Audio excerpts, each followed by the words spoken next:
Hello student, welcome to सरल classes. आज के इस लेक्चर में हम करने वाले हैं कक्षा 12वीं के सब्जेक्ट इंग्लिश के क्वेश्चन बैंक, जो कि है सत्र 2022 का संपूर्ण सॉल्यूशन। यहाँ पर आज के इस लेक्चर में हम करने वाले हैं जो इसका सेक्शन सी है। कौन सा सेक्शन है? सेक्शन सी है। इसका हम संपूर्ण सॉल्यूशन करेंगे।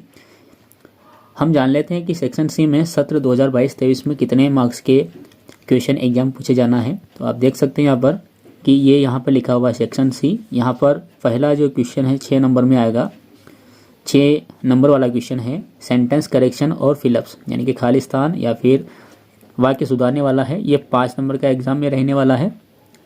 और डू एज डायरेक्टेड जो 7वें नंबर का क्वेश्चन एग्जाम में आएगा, ये भी होगा 5 नंबर का, यानी कि कुल 10 अंक के जो क्वेश्चन है वो आपको यहाँ पर सेक्शन सी ग्रामर में देखने को मिलेंगे। चलिए हम शुरुआत करते हैं। यहाँ पर सेक्शन सी, यहाँ पर हम शुरुआत कर रहे हैं इसके ग्रामर पोर्शन से। पहला है यहाँ पर फिल इन द ब्लैंक्स, खाली स्थानों में सही शब्द हमको चुनकर लिखना है। यहाँ पर दिया हुआ पहला डिटर्मिनर्स, तो डिटर्मिनर्स का प्रयोग हमें करना है। तो हम यहाँ पर इसका जो क्वेश्चन नंबर ए है इसका सॉल्यूशन इस लेक्चर में करेंगे। क्वेश्चन दिया हुआ है कि complete the following sentences using some और एनी, यानी कि हमें या तो सम का यूज़ करना है या एनी का यूज़ करना है। इन दोनों में से कोई एक यूज़ करना है और आंसर यहाँ पर लिखना है। देखिए, सम का मतलब होता है कुछ और एनी का मतलब होता है कोई। सम और एनी का मतलब हमने समझ लिया कि सम का मतलब होता है कुछ के लिए और एनी का मतलब होता है कोई के लिए। ज़्यादातर केसेस में हम एनी का जो यूज़ है वो या तो क्वेश्चन वाले वाक्य में करते हैं जो प्रश्नवाचक होते हैं, या यदि कोई नेगेटिव सेंटेंसेस है तो वहाँ पर हम एनी का यूज़ करते हैं, और सकारात्मक वाक्यों में ज़्यादातर सम का यूज़ हम करते हैं। चलिए हम यहाँ पर देख लेते हैं कि हम किसके साथ किसका यूज़ करेंगे। पहला है यहाँ पर I am going to buy clothes, मतलब कि मैं कुछ कपड़े खरीदने जा रहा हूँ। क्या कर रहे हैं? कुछ कपड़े खरीदने जा रहा हैं। तो सकारात्मक वाक्य है, पॉजिटिव वाक्य है, इस कारण से यहाँ पर हम जो इसमें यूज़ कर देंगे सम का यूज़ कर देंगे। तो हम यहाँ लिख देंगे SOME। तो यहाँ पर आ गया सम। तो ये सेंटेंस बन गया I am going to buy some clothes. उसके बाद है there is not orange juice in the fridge. Fridge के अंदर कुछ भी जूस नहीं रखा हुआ है, कोई भी जूस नहीं रखा हुआ। देखें यहाँ पर ये खुद नेगेटिव सेंटेंस है, यहाँ पर नॉट है तो नेगेटिव होता है, तो हम यहाँ एनी का यूज़ कर देंगे। तो यहाँ लिख देंगे हम ANY, एनी। उसके बाद थर्ड है, यहाँ पर दूसरा हो गया, थर्ड वाले पे आ गए हम कि हैज़ ई गॉट फ्रेंड, क्या उसे कोई दोस्त मिले। तो has he got any friends आ जाएगा यहाँ पर ANY, क्या उसके कोई दोस्त मिले या उसके पास कोई दोस्त है, तो एनी फ्रेंड्स आ जाएगा। उसके बाद है अगला 4th नंबर वाला can I have soup please, मुझे कोई सूप पीना है। तो ये हम क्या कर रहे हैं? परमिशन मांग रहे हैं। तो can I have some soup please, तो यहाँ पर कौन सा वर्ड आएगा? तो यहाँ पे आएगा सम। तो यहाँ लिखेंगे हम SOME, तो यहाँ यूज़ कर देंगे सम का। उसके बाद अगला आता है यहाँ पर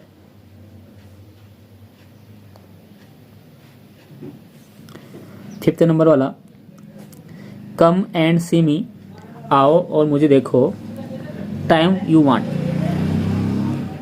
यानी कि तुम यहाँ आओ और कुछ समय मेरे साथ गुजारना चाहते हो तो यहाँ आओ। तो come and see me some time you want, तो यहाँ पर आएगा सम। हम लिख देंगे यहाँ पर 5वें में सम, तो लिखा हमने SOME, come and see me some time you want. उसके बाद 6th नंबर है यहाँ पर डोंट मेक। देखिए नेगेटिव क्वेश्चन आ गया यहाँ पर, डोंट मेक आ गया, नेगेटिव नकारात्मक है यहाँ पर। डोंट मेक एनी नॉइस आ जाएगा यहाँ ANY, any noise. He wants to get sleep, वह कुछ समय के लिए सोना चाहता है, सकारात्मक वाक्य है, तो हम यहाँ पर यूज़ कर देंगे सम का। तो ये लिख दिया हमने SOME। तो वाक्य बन गया don't make any noise, sure कृपया शोर मत करो, he wants to get sleep, some sleep, तो उसे कुछ देर के लिए सोना है। 7th नंबर वाला क्वेश्चन है यहाँ पर, आई एम थर्स्टी, मैं प्यासा हूँ। Can I have some water please, ये भी क्या है, परमिशन मांग रहे हैं हम किसी से, यानी कि पानी पीना है, तो यहाँ पर आ जाएगा सम, लिख देंगे can I have some water please. उसके बाद अगला क्वेश्चन यहाँ पर आ जाएगा इसमें 8th नंबर वाला, वुड यू लाइक टी, क्या तुम कोई चाय पीना पसंद करोगे, तो यहाँ पर हम इसके साथ यूज़ कर देंगे यहाँ पर सम का, would you like some tea. उसके बाद अगला है 9th नंबर वाला, यहाँ पर है George and Alice haven't got, नकारात्मक वाक्य आ गया तो एनी का यूज़ हम कर देंगे, any children. They have hardly knowledge of English, उन्हें अंग्रेजी के बारे में कुछ नॉलेज है, कुछ नॉलेज है, पॉजिटिव सेंटेंस है, तो हम यहाँ पर यूज़ कर देंगे सम का, SOME, सम का यूज़ कर देंगे। उसके बाद 11th है यहाँ पर, my mother has not purchased apples, मेरी माता जी ने कुछ भी जो एप्पल है, सेब है, वो नहीं खरीदे, तो नेगेटिव सेंटेंस है, एनी का यूज़ हम यहाँ कर देंगे। उसके बाद 12th है यहाँ पर, he crossed the frontier without difficulty, मतलब उन्होंने क्या कर दिया, जो फ्रंटियर था वो उसको पूरा का पूरा पार कर दिया, यानी कि जो पहला रास्ता था, फ्रंट रास्ता था, उसको पार कर लिया बिना किसी रुकावट के साथ, तो यहाँ आ जाएगा without any difficulty, without any difficulty. 13th है यहाँ पर, दे बॉट बुक्स, उन्होंने कुछ किताबें खरीदी, सकारात्मक वाक्य है, सम का यूज़ हम कर देंगे, हो गया है सम। उसके बाद अगला है यहाँ पर, are there letters for me, ये देखिए एक क्वेश्चन वाक्य है, are there letters for me, क्या वहाँ पर कोई लेटर है जो मेरे लिए हो, तो यहाँ आ जाएगा आर देयर एनी लेटर, क्या आएगा, एनी आ जाएगा। और लास्ट इस था, ही हैज़, 14 हो गया, और लास्ट है ये वाला 15वां, he has given me money to start my business, उसने मुझे मेरा व्यवसाय बिजनेस शुरू करने के लिए कुछ रुपए दिए, सकारात्मक वाक्य है, तो हम यहाँ पर सम का यूज़ कर देंगे, SOM। तो इस प्रकार से जो सेक्शन ए था, जो सेक्शन सी था, सी के अंदर जो सेक्शन यहाँ पर ए है, इस ए के जो सॉल्यूशन है वो हमने यहाँ पर कंप्लीट कर लिए हैं। आई होप कि आपको ये समझ में आए होंगे।